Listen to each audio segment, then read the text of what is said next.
Last month, we were sitting around, having a casual conversation with Neal Brennan as part of an upcoming story. The comedian, director, and writer, Chapelle Show.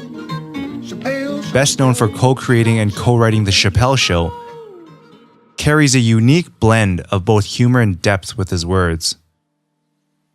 This was certainly apparent throughout Dave Chapelle's hilarious skits many of us grew up with, and it also reveals itself in Neal's own stand-up routines, which have explored the comedian's struggles with depression.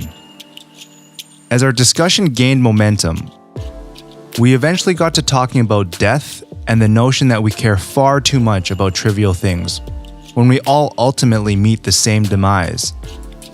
It aligned with similar thoughts from Phil Rosenthal, the creator of Everybody Loves Raymond.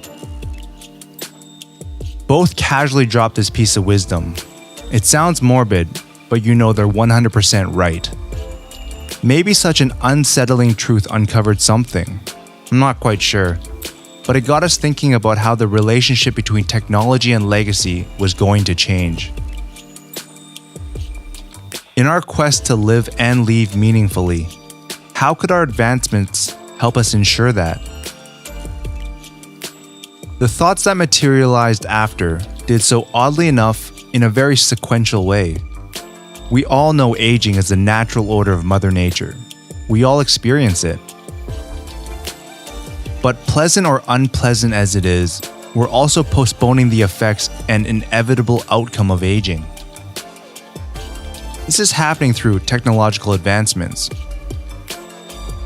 Humans are living longer and potentially enjoying more time as retirees.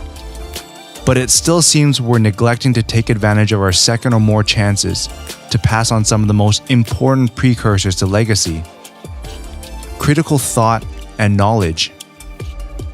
Each passing moment, valuable knowledge and wisdom is lost even before the inevitable. Through improper documentation or selective memory, through unwillingness to share or not providing the opportunities to do so. You could never fully download one person's experiences and transplant them into somebody else's. Not yet anyways. But there are some things that need to be very clearly emphasized to guarantee the best results.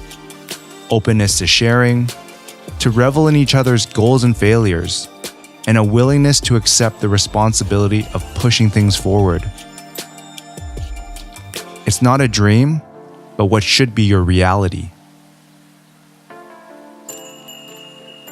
If we don't pass along the foundation and tools that enabled us to succeed, we're essentially hitting reset when we pass things over to the next generation. It's this that often worries me. For the next generation to not set the bar above the previous, it should be considered nothing less than a catastrophic failure.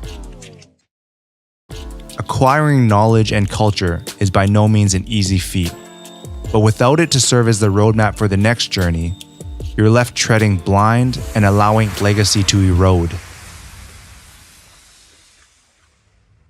We've been adding markers to our own roadmap, and the picture is getting bigger and clearer. Most recently, the cadence of stories have improved, and we've been releasing stories more consistently. We're also actively fine-tuning our delivery in the recording booth to accommodate different needs. This began with our latest Building the Brand, learning when to bob and weave.